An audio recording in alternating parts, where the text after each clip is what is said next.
ठीक है। उसके बाद हम बाकी की क्लास में शायद एक संडे को क्लास होगी, उस दिन हम इलेक्ट्रॉन गैस एंथैल्पी को डिस्कस करेंगे। और बाकी और 2 क्लास, हाँ आदित्य कुमार रिकॉर्डिंग कर लो, ठीक है, ओके। देखो आयनाइजेशन एनर्जी के बारे में हमने प्रीवियस क्लास में कुछ चीजें डिस्कस की थी, ठीक है। एक बार मैं थोड़ा सा रिवाइज करा देता हूँ, ठीक है, ताकि आप क्वेश्चंस को कर सको। हमने आयनाइजेशन एनर्जी की बात की थी, ठीक है। तो आयनाइजेशन एंथैल्पी भी बोलते हैं और आयनाइजेशन पोटेंशियल भी बोलते हैं, ठीक है। तो हम इलेक्ट्रॉन है वो आउटर मोस्ट शेल से निकालते हैं, है ना, किसी आइसोलेटेड गैसियस एटम के आउटर मोस्ट शेल से हम इलेक्ट्रॉन निकालते हैं। तो जो एनर्जी रिक्वायर्ड होती है उसको हम आयनाइजेशन एनर्जी बोलते हैं। जैसे आपका मेटल सॉलिड है, ठीक है, इस हम इलेक्ट्रॉन निकालेंगे, ठीक है, तो आयनाइजेशन एनर्जी नहीं होगी, ठीक है। तो आपको गैस फेज से इलेक्ट्रॉन को क्या करना पड़ेगा, रिमूव करना पड़ेगा।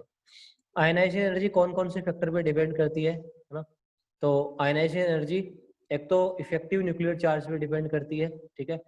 जैसे मान लो यहाँ पे न्यूक्लियस पे चार्ज 5 है, यहाँ पे 8 है, ठीक है। तो जिसका न्यूक्लियर चार्ज ज्यादा होगा, ठीक है, तो उसकी आयनाइजेशन एनर्जी भी क्या होगी, ज्यादा होगी, क्योंकि जो आउटर मोस्ट इलेक्ट्रॉन है वो टाइटली अट्रैक्टेड होगा न्यूक्लियस के साथ, ठीक है। ये हमने डिस्कस किया था, इलेक्ट्रोस्टैटिक फोर्स के द्वारा वो टाइटली अट्रैक्टेड होगा, तो एनर्जी ज्यादा लगानी पड़ेगी इलेक्ट्रॉन को निकालने के लिए।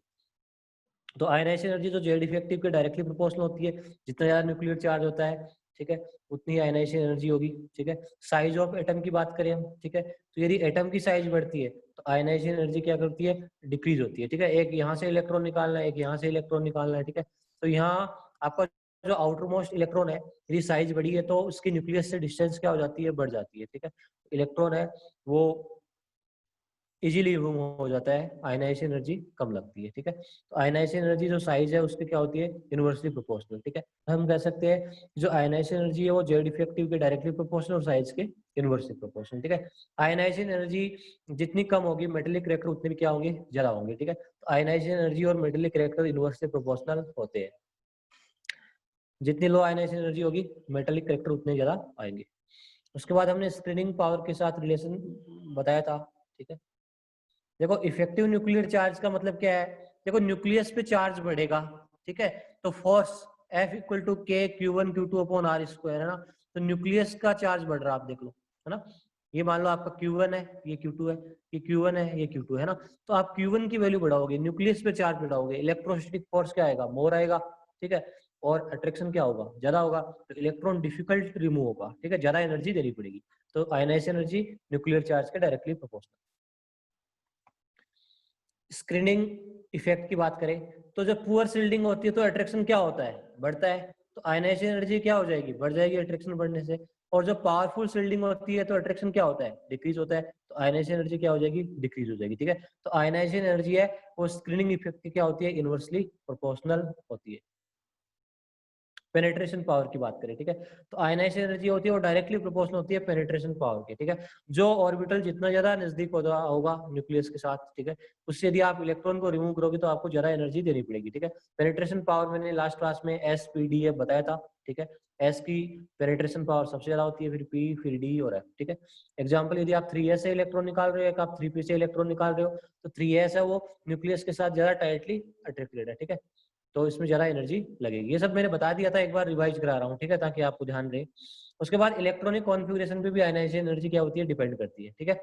हाफ फील्ड और फुल फील्ड इलेक्ट्रॉनिक कॉन्फ़िगरेशन क्या होती है, ज्यादा स्टेबल होते हैं, तो उनसे अभी यदि आप इलेक्ट्रॉन को रिमूव करोगे तो एनर्जी क्या करनी पड़ेगी, ज्यादा देनी पड़ेगी, ठीक है, हाफ फील्ड और फुल फील्ड के केस में।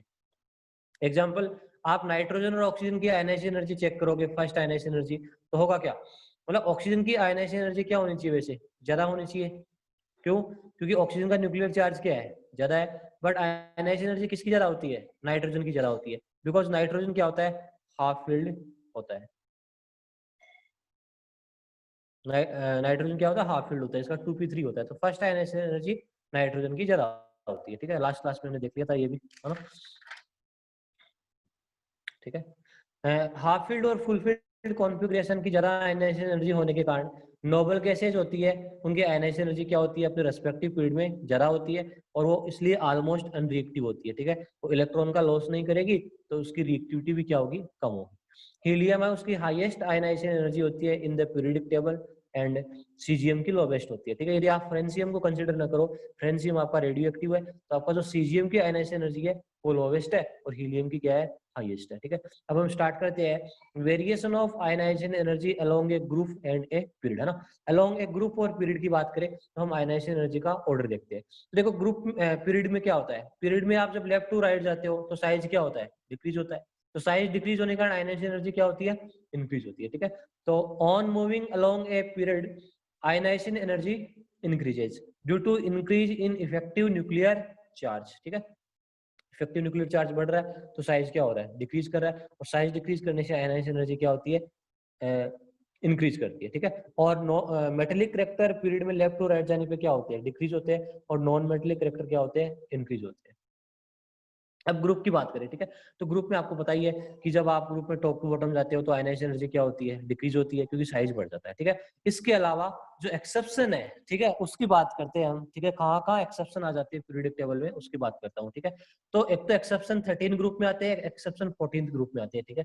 इन दोनों ग्रुप में आयनाइजेशन एनर्जी है, उनका जो ऑर्डर होता है वो ग्रुप में टॉप टू बॉटम जाने पे ऑलवेज डिक्रीज नहीं करते, ठीक है। तो यहाँ पे इरेगुलर वेरिएशन है, ठीक है।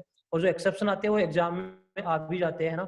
और ये दोनों एक्सेप्शन आप कहाँ पे पढ़ोगे, ठीक है, मैं दोबारा आपको बता रहा हूँ। आप जब पी ब्लॉक पढ़ोगे, है ना, 11th क्लास में आप 13 और 14 ग्रुप पढ़ोगे, तो बिल्कुल ये एक्सेप्शन आपको दोबारा मिलेंगे, ठीक है। एनसीईआरटी की आप डाटा देखोगे, टेबल बनाई हुई है, तो वहां से भी आयनाइजेशन एनर्जी की आप वैल्यू देखोगे, तो आप एक्सेप्शन जरूर आपको ध्यान में होगा, ठीक है। तो मैं यहाँ पे करा रहा हूँ ये एक्सेप्शन, है ना, क्योंकि आप जो आयनाइजेशन एनर्जी से रिलेटेड है तो हम इसको यहाँ पे कर लेते हैं पीरियोडिक टेबल में, तो वहां आपको पढ़ने की कोई जरूरत नहीं है, और एक बार आप पढ़ोगे भी तो आपको जल्दी से याद हो जाएगा, ठीक है।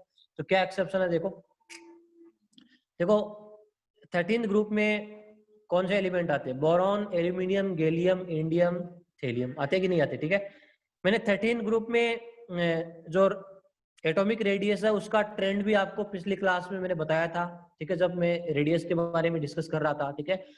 ग्रुप में टॉप टू बॉटम जाने पे जनरली साइज क्या होती है, इंक्रीज होती है, बट 13 ग्रुप में ऐसा फॉलो नहीं होता, ठीक है। गैलियम की जो साइज होती है वो एल्यूमिनियम से क्या होती है, छोटी होती है ना, या दोनों की लगभग बराबर सी होती है, एल्यूमिनियम और गैलियम की, ठीक है। तो जो साइज का ऑर्डर है वो क्या होता है, ठीक है। साइज की बात करें तो सबसे बड़ा कौन है, थेलियम, फिर इंडियम, फिर कौन, एल्यूमिनियम, फिर गैलियम, फिर बोरॉन, ठीक है। तो साइज के अकॉर्डिंग, है ना, आयनाइजेशन एनर्जी का क्या ट्रेंड होना चाहिए, जिसकी साइज जितनी छोटी होगी आयनाइजेशन एनर्जी क्या होनी चाहिए, उतनी ज्यादा हाई होगी, ठीक है। मतलब बोरॉन की साइज सबसे छोटी है तो उसकी आयनाइजेशन एनर्जी क्या होनी चाहिए, हाई होनी चाहिए। तो साइज के अकॉर्डिंग कौन सा ट्रेंड फॉलो होना चाहिए, बोरॉन की सबसे ज्यादा, फिर कौन आएगा, गैलियम, फिर कौन आएगा, एल्यूमिनियम, फिर कौन आएगा, इंडियम, ये कौन आएगा, थेलियम, यही होना चाहिए, इट शुड भी, यही आपका ट्रेंड होना चाहिए आयनाइजेशन एनर्जी का, ठीक है।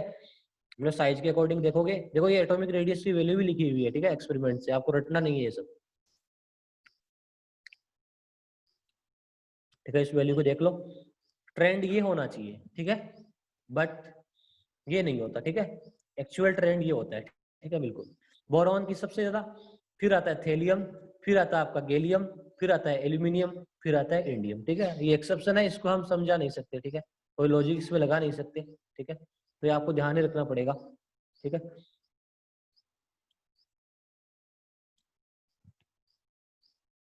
लॉजिक वैसे दे नहीं, बोरॉन का साइज सबसे छोटा है भाई, तो बोरॉन की तो सबसे ज्यादा होगी ना, सबसे छोटा ही बोरॉन है इनमें से, तो आयनाइजेशन एनर्जी बोरॉन की तो हाई होगी ना, साइज के इनवर्सली प्रोपोर्शनल होती है, ठीक है। साइज छोटा है तो आयनाइजेशन एनर्जी क्या होगी, ज्यादा होगी, ठीक है। इलेक्ट्रॉन है वो टाइटली अट्रैक्टेड होगा।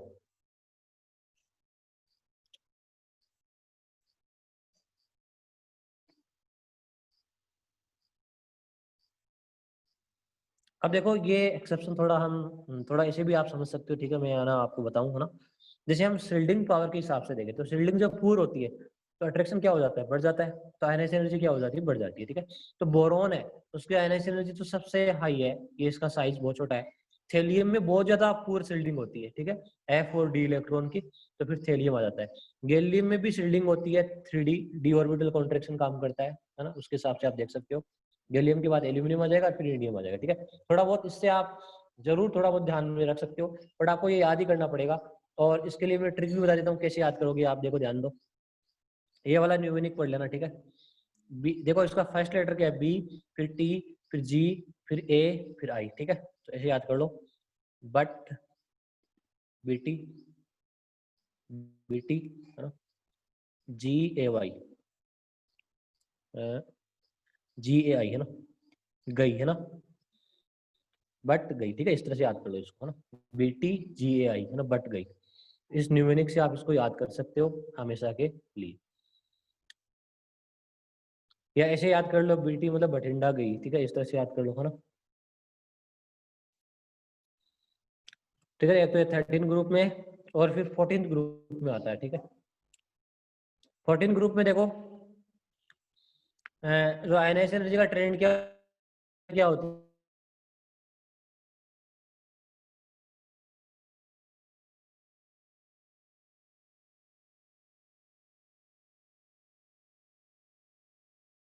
होती है, वो एसन से क्या होती है, जरा होती है, बस इतना ही ध्यान रखना है ना। इसमें आप ऐसे मान सकते हो कि पीबी में जो लेंथ एंड कॉन्ट्रेक्शन काम करने लगता है, ठीक है, इस तरह से आप इसको देख सकते हो, ठीक है। ये भी एक तरह से एक्सेप्शन है, ठीक है। तो ये दो एक्सेप्शन है 13 और 14 में, ना। इसके अलावा डी ब्लॉक में जब आप 3D से 4D या 4D से 5D में जाते हो, तो अप्रोक्सीमेट साइज होने के कारण वहां पे भी थोड़ा एक्सेप्शन आते हैं बीच बीच में, ठीक है। वो आप ना, वो हम यहाँ पे नहीं कराएंगे, ठीक है, क्योंकि वो एक्सेप्शन आप अपने आप जब क्वेश्चन करोगे आपको पता चल जाएंगे, ठीक है। जैसे गोल्ड एंड सिल्वर की आयनाइजेशन एनर्जी से रिलेटेड क्वेश्चन है, ठीक है, तो अब जब आप क्वेश्चन करोगे तो आपको मिल ही जाएंगे, ठीक है। तो ये एक्सेप्शन है, ये आपको याद करके रखने हैं, ठीक है, इंपॉर्टेंट है बिल्कुल।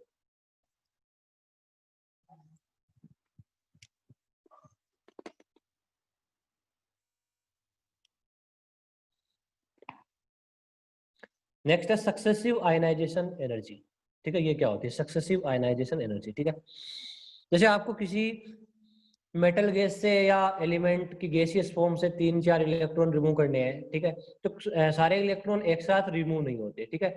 हमेशा इलेक्ट्रॉन सक्सेसिवली रिमूव, जो इलेक्ट्रॉन है हमेशा, किसका माइक खराब है, सही कर लो, इलेक्ट्रॉन है वो सक्सेसिवली रिमूव होते हैं, 1 by 1 रिमूव होते हैं, ठीक है। जैसे ये मेटल गैस है या एम गैस है, ठीक है, जो भी है, तो यहाँ से मैंने फर्स्ट इलेक्ट्रॉन रिमूव किया, तो ये आपके फर्स्ट आयनाइजेशन एनर्जी लगेगी, ठीक है, दिस इज द I1, ठीक है। और फिर दूसरा इलेक्ट्रॉन रिमूव करूंगा तो किससे रिमूव करूंगा, इस कैटायन से रिमूव करूंगा, ठीक है, M प्लस गैस से, ठीक है। तो एक इलेक्ट्रॉन रिमूव कर गया, M प्लस गैस किस में चेंज हो गया, M+2 में चेंज हो गया, तो ये सेकंड आयनाइजेशन एनर्जी है, ठीक है। और फिर थर्ड इलेक्ट्रॉन रिमूव करूंगा तो इस M+2 से रिमूव करूंगा, ठीक है, तो ये थर्ड आयनाइजेशन एनर्जी है, ठीक है। इस तरह से आप देखो I1 I2 I3 भी इनको बोल सकते हैं हम। अब इनका मैग्नीट्यूड क्या होगा, ठीक है, वैल्यू किसकी ज्यादा होगी, तो ये ध्यान देना, एक कैटायन से इलेक्ट्रॉन रिमूव करना बहुत ज्यादा डिफिकल्ट है देन इन न्यूट्रल एटम, ठीक है। तो आपकी जो सक्सेसिव आयनाइजेशन एनर्जी होती है वो बढ़ती है हमेशा, ठीक है।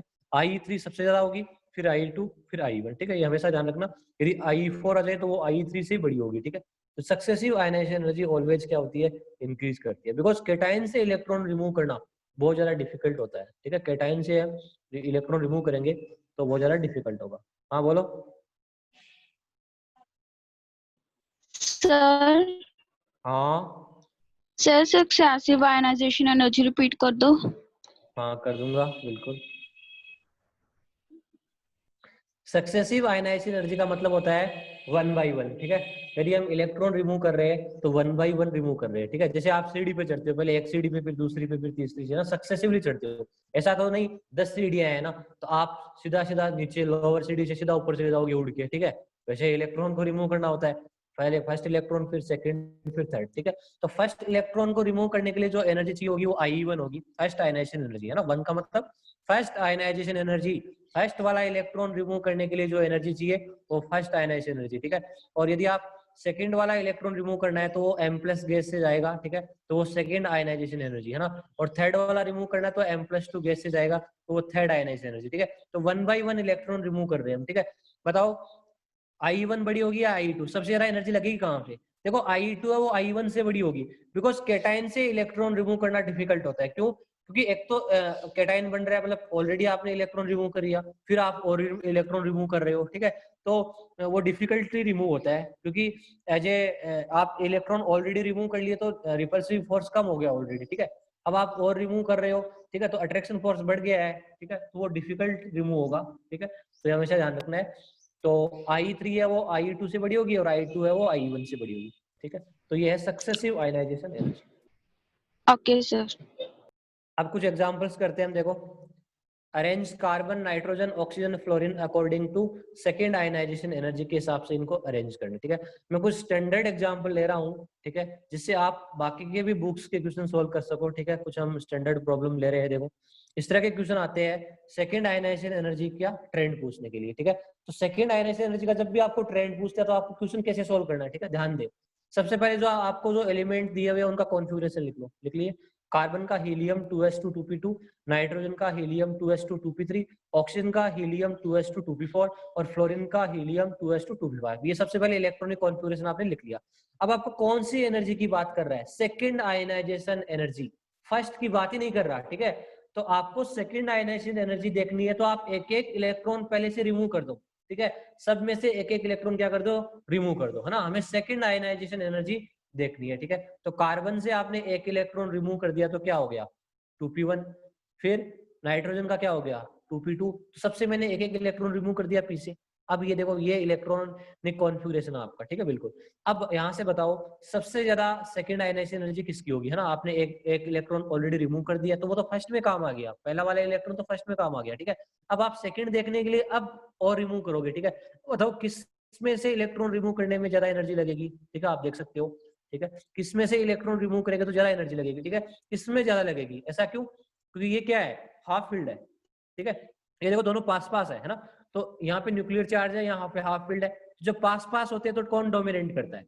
जब पास पास होते हैं तो आपका हाफ फील्ड या फुल फील्ड डोमिनेट करता है, और जब दूर दूर हो जाते हो, काफी गैप है, तो आपका न्यूक्लियर चार्ज डोमिनेट करता है, ठीक है। तो यहाँ पे देखो ज्यादा आयनाइजेशन एनर्जी किसकी होनी चाहिए आपकी, फ्लोरीन और ऑक्सीजन में से ऑक्सीजन की ज्यादा होगी, क्योंकि आपका ऑक्सीजन हाफ फील्ड कॉन्फ़िगरेशन है, 2p3 है। फिर क्या हो जाएगा आपका फ्लोरीन, फिर क्या आ जाएगा आपका नाइट्रोजन, फिर क्या आ जाएगा कार्बन, ठीक है। फिर तो कोई प्रॉब्लम ही नहीं है। इस तरह से हम क्वेश्चन कर सकते हैं, ठीक है। ओके,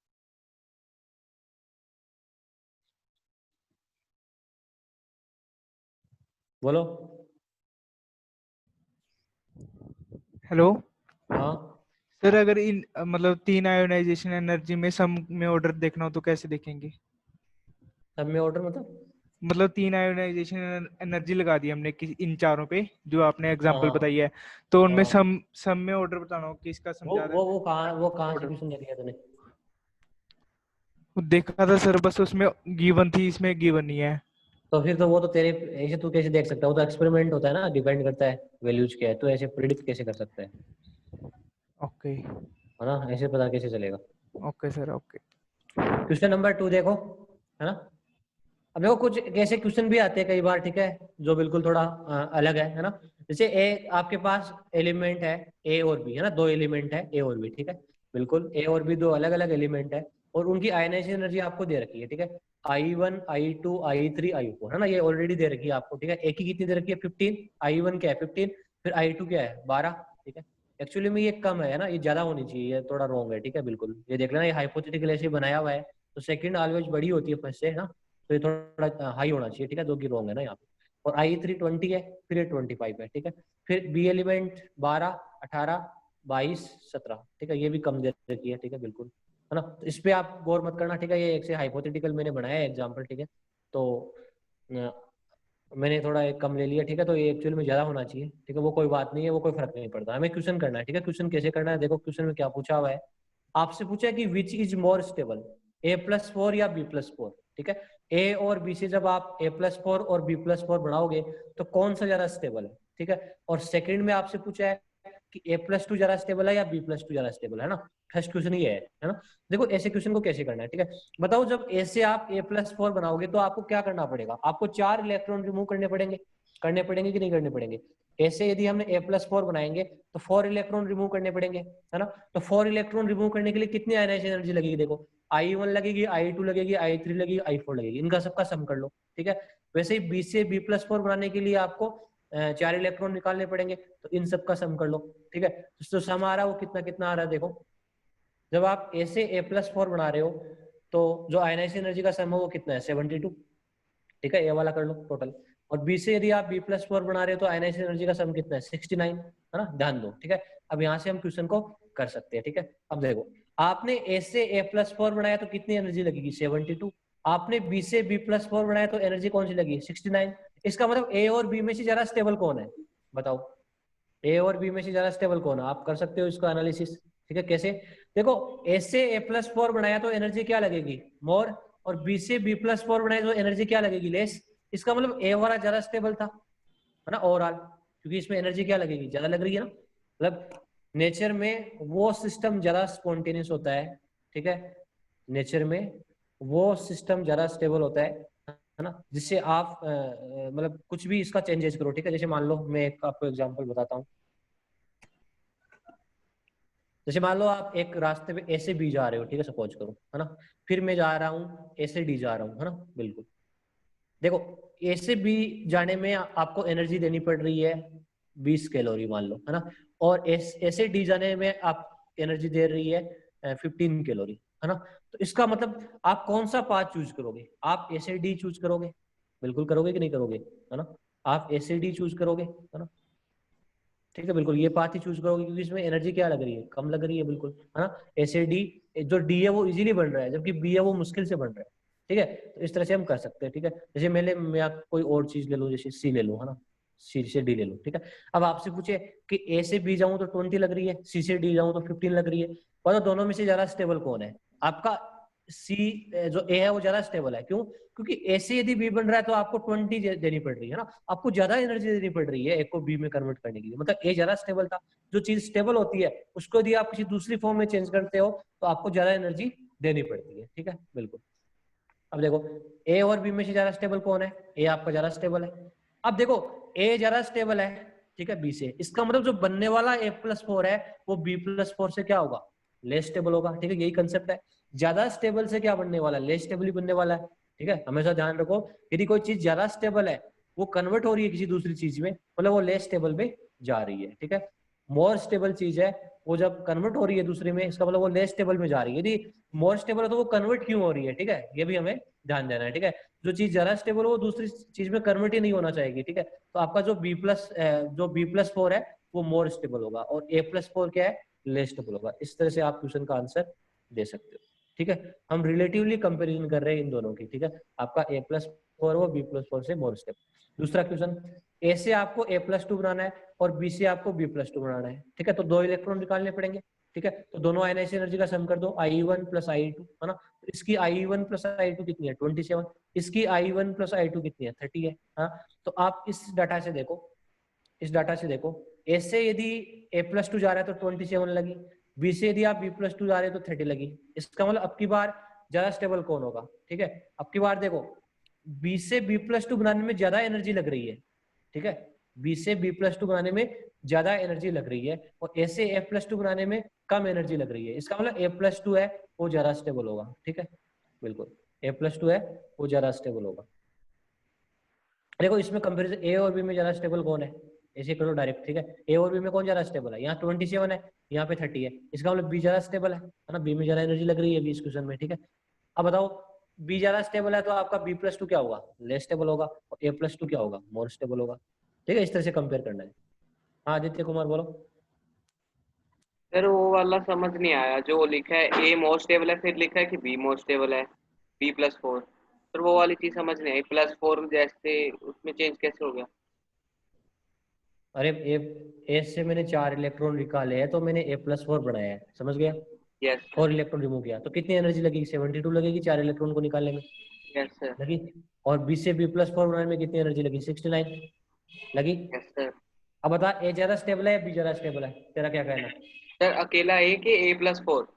ए और बी में से पूछ रहा हूँ भाई, पहले ए और बी में से बता मेरे को कौन सा ज्यादा स्टेबल है। सर ए वाला।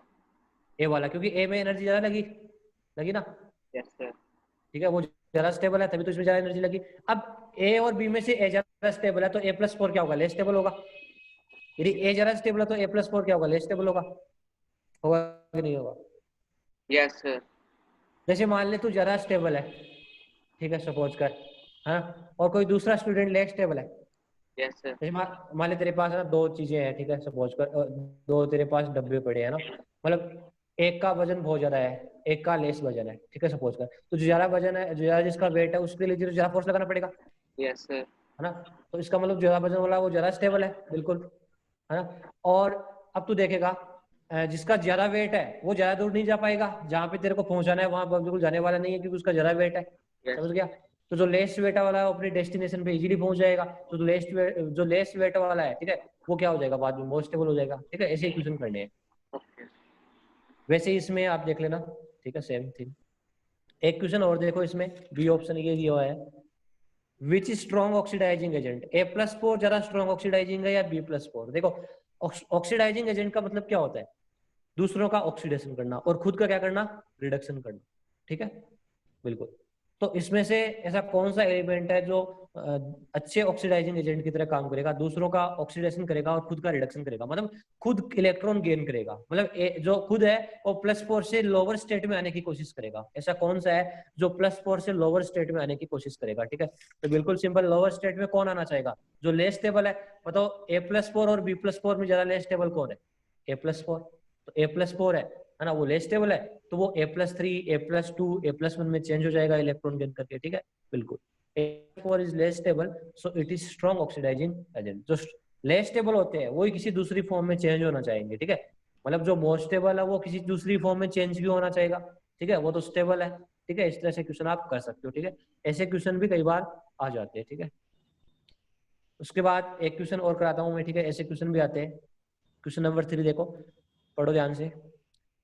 The first, second and third ionization energy E1, E2, E3 आपको दे रखी है एक एलिमेंट की, 7 electron volt, 12.5 electron volt, 42.5 electron volt. देख लिया आपने E1, E2, E3, ठीक है। आपसे पूछा है the most stable oxidation state of the element, है ना, इस एलिमेंट की मोस्ट स्टेबल ऑक्सीडेशन स्टेट क्या होगी, आपसे पूछा है, ठीक है।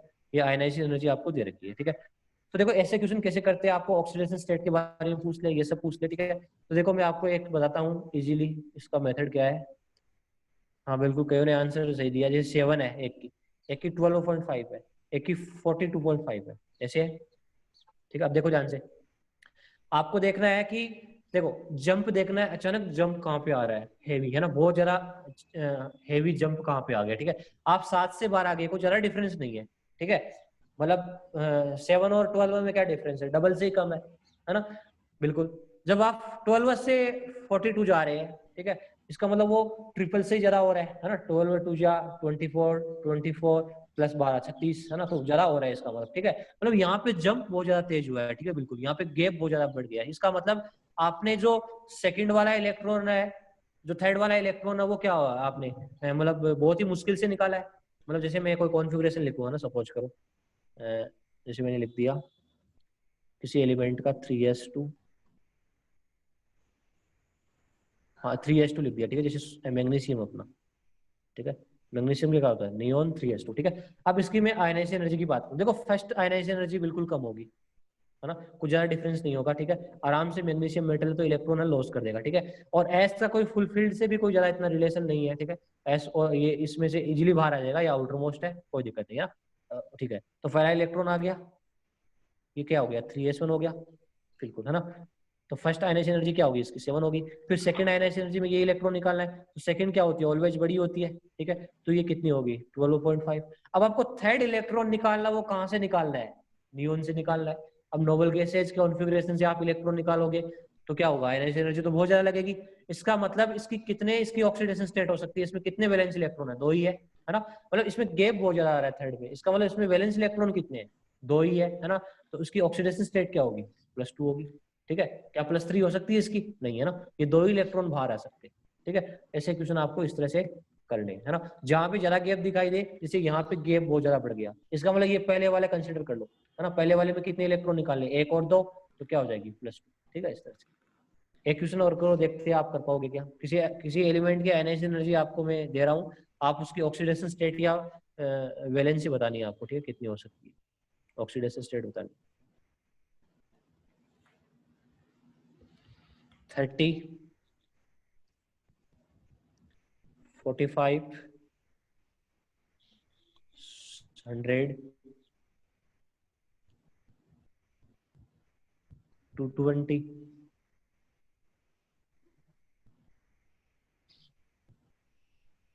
750,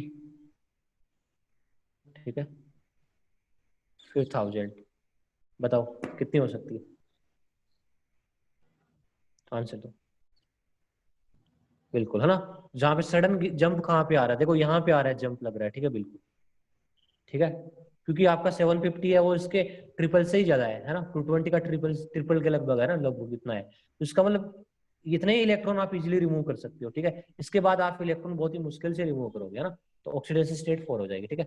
ओके, अब हम और टाइप का एक और क्वेश्चन करते हैं। The first ionisation energy of sodium, magnesium, aluminium and silicon का ऑर्डर क्या है, बताओ। सोडियम, मैग्नीशियम, एल्यूमिनियम, सिलिकॉन की फर्स्ट आयनाइजेशन एनर्जी का इसमें कौन सा ऑप्शन फिट आएगा, बताओ।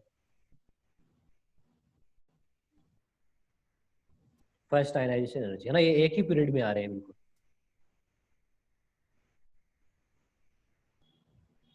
अरे ऑक्सीडेशन स्टेट वाला आदित्य मैंने बताया तो है भाई, जहाँ पे जंप अचानक आ रहा है, ठीक है, वो इलेक्ट्रॉन तो इजीली रिमूव कर सकता है। तो यहाँ पे देख 30 से 45, 45 से 100, 100 से 220, और 220 के बाद गैप क्या आ रहा है, बहुत ज्यादा, काफी ज्यादा गैप आ रहा है, देखो 220 और 750 में से।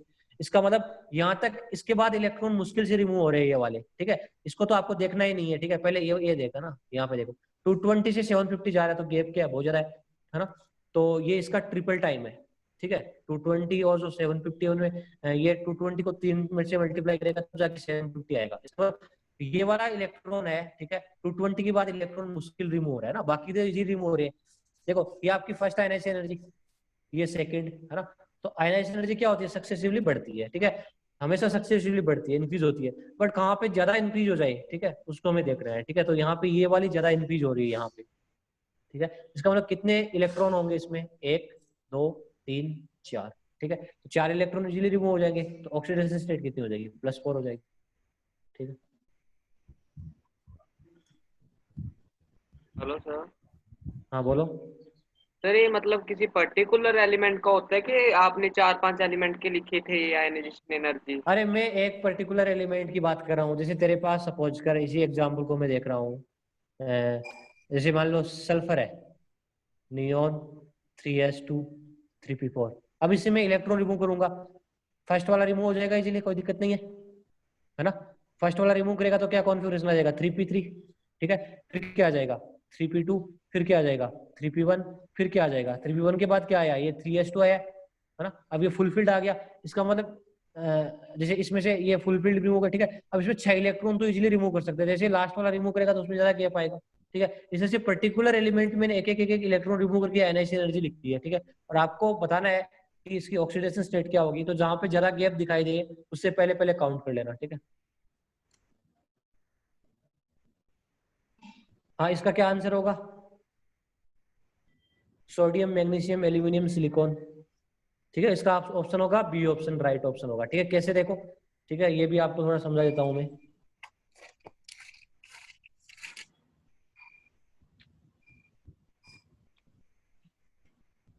Sodium, magnesium, aluminium, silicon. Sodium का क्या कॉन्फ़िगरेशन होगा, नियोन 3s1, एल्यूमिनियम का क्या होगा, नियोन 3s2, सॉरी मैग्नीशियम का है, एल्यूमिनियम का क्या हो जाएगा, नियोन 3s2 3p1, और सिलिकॉन का हो जाएगा नियोन 3s2 3p2, ठीक है। इस तरह से कॉन्फ़िगरेशन है ना।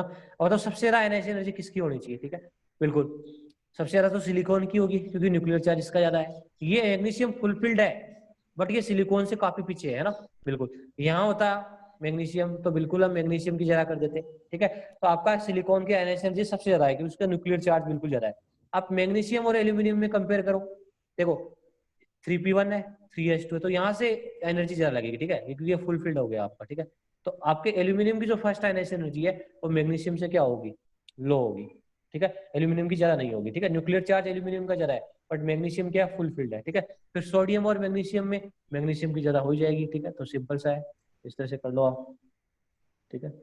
सिलिकॉन, मैग्नीशियम, एल्यूमिनियम, सोडियम, ठीक है। कई ऐसे कंफ्यूज हो रहे होंगे कि जो फुल फील्ड वाला होता है, जो हाफ फील्ड होता है, वो सबसे उसकी जगह होती है, ऐसा नहीं है, ठीक है। क्योंकि सिलिकॉन और मैग्नीशियम में गैप ज्यादा पड़ गया, ठीक है। ये तो क्लोज नहीं है, दोनों क्लोज होते तो हम हाफ फील्ड और फुल फील्ड को कंसिडर करते, अदरवाइज आपको न्यूक्लियर चार्ज को कंसिडर करना होगा, ठीक है, दूर है तो, ठीक है। क्योंकि मैग्नीशियम और एल्यूमिनियम पास पास में, तब हमने फुल फील्ड कॉन्फ़िगरेशन को प्रायोरिटी दे दी है, फुल फील्ड और हाफ फील्ड, ठीक है, इस तरह से।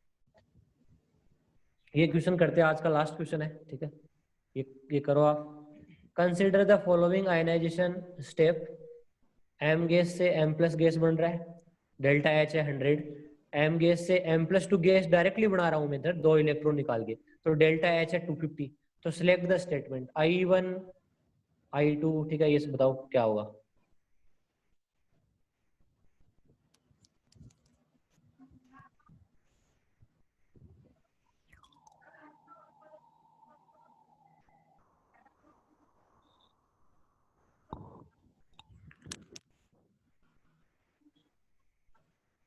मल्टी भी हो सकता है सर। मल्टीपल नहीं होगा मेरे हिसाब से, तुम देख लो मल्टीपल है या जो भी है। तो रोटेट करना सर, रोटेट करना। मल्टीपल लग रहा है।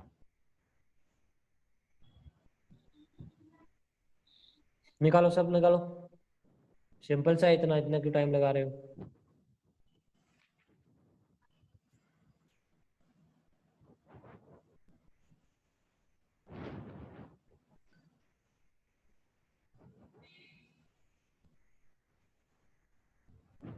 अरे कुछ भी नहीं करना है, एम गैस से आपने एम प्लस गैस बनाया तो एनर्जी कितनी है।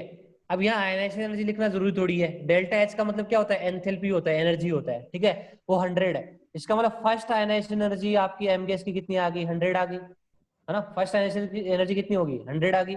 अब सेकंड की बात करनी है, तो सेकंड का कैसे पता लगाओगे, देखो एम गैस से आपने 2 इलेक्ट्रॉन एक साथ बाहर निकाल दिए, ठीक है, हाँ, एक एक वैसे तो एक एक ही निकाला है, डायरेक्ट एक इक्वेशन बना दी, ठीक है, दोनों एक साथ बाहर निकाल दिए, तो एनर्जी कितनी लगी, 250 लगी।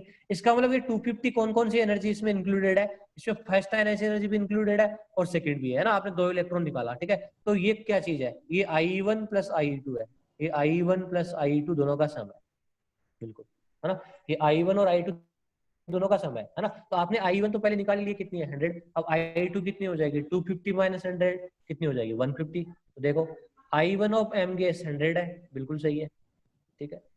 I1 of M plus gas is 150, ये तो कोई मीनिंग नहीं है इसका, ठीक है। I2 of M gas is 250, ये भी गलत है। I2 of M gas is the 150, ठीक है। तो ऐसे क्वेश्चन भी कई बार आ जाते हैं, आपको कंफ्यूज जरूर करेंगे, ठीक है।